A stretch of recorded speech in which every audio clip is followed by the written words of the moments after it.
Okay, class, this is chapter 12. This is one of my favorite chapters. We're dealing with leadership, and we're going to do this in two parts.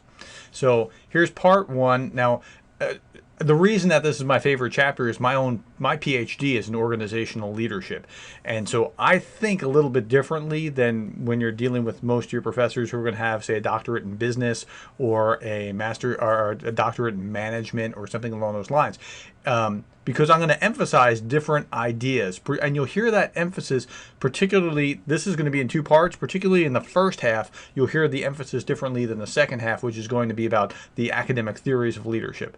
So I designed the Master Arts in Organizational Leadership at Charleston Southern University, and I'm going to ask you, just as an exercise, to look at the difference between the MBA, which is management, and the MA in organizational leadership, to kind of get a flavor of the difference between these two, and look at the catalog descriptions and see what the differences are as they're discussing what you'd be doing in either program. But first, we'll start with this.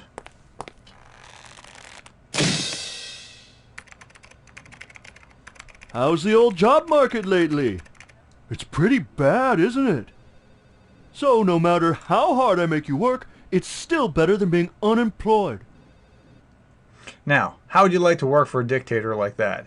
Now, that cartoon boss is still a dictator, even if he's not, somebody that's brutally murdering and killing. If he's saying, hey, this is pretty bad, and it's sure better to be here than just being unemployed. I mean, all he's doing is turning the screws on his employee. That's not leadership. Do not confuse leadership with dictatorship.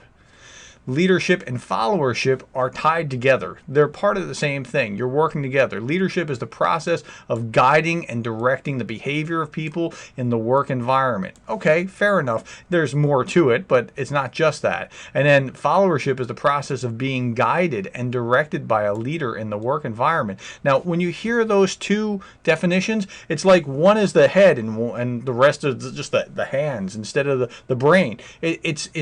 There's so much more to it, and this gives you kind of an artificial view of leadership when you see leadership and followership described that way. You're not just working at the mercy of the leader. It's not like that. Leadership is very different. There's much more to it. It goes hand in hand between leadership and followership, which they say at the end of the chapter, but those definitions lead you to a wrong conclusion. Leadership can come in either formal leadership, where it's created by the organization, it's sanctioned, this is the office and authority, or it could be informal leadership, where the leadership is just because of the person's unique skills or how he behaves that attracts people to him. But leadership flows together, leaders and followers, like in this dance. Watch this just for a moment.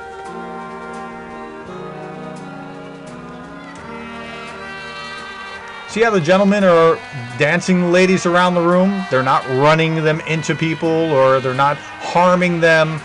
They're leading, right? And the lady is following. She's not going a different direction. She's going right there with them. There's a choreography to leadership that's very important. Okay. There's also another unique aspect to leadership that you have to really hone in on. And the military is not often known for being a place where, you think about a soft heart or care or that kind of thing in leadership. But listen to the words of General Livesey. The American soldier, the finest fighting soldier in the world, of course he's biased because he's a general in the U.S. Army, deserves your study, leadership, your care, and your compassion. Listen to that. Okay, they're saying the soldier deserves your study, leadership, your care, your compassion. Now, this is really interesting because in many armies, if you, weren't behaving quite right or whatever, or those in charge didn't like, you could be shot or worse, right?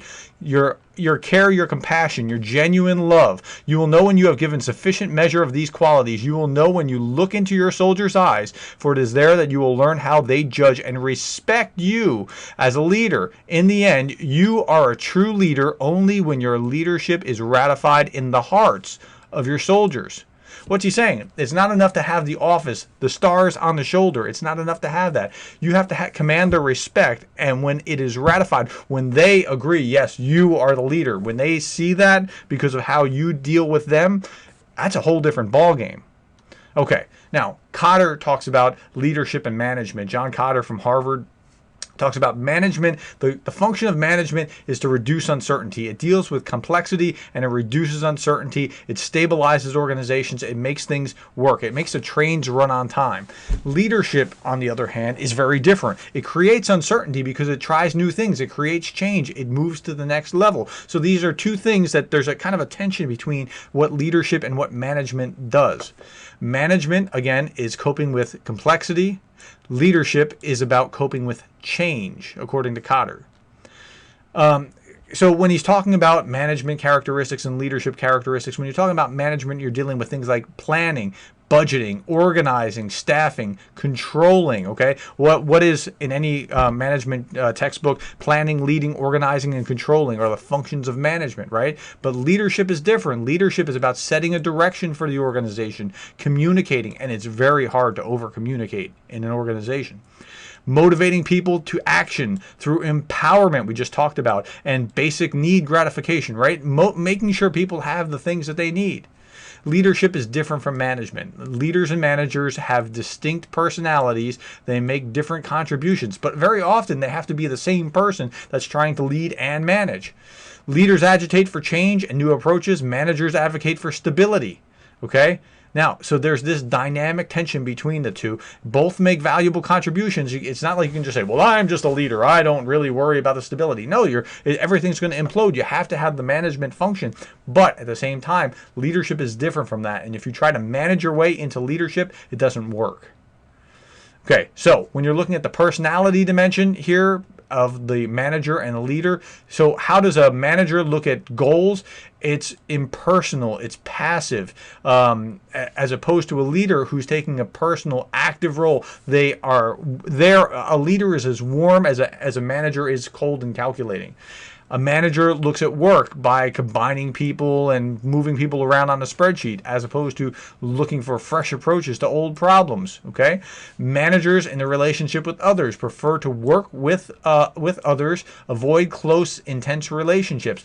On the other hand, the leader is usually comfortable in either working with others or solitary, but they look for intense relationships, or they try to, get to know their people or understand what's going on, or dealing with the interpersonal.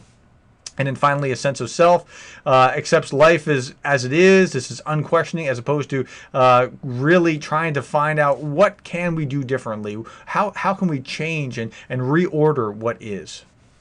That's it for part 1 of leadership. Part 2 is going to be talking about the academic theories of leadership. So please watch that before you get to your assignments.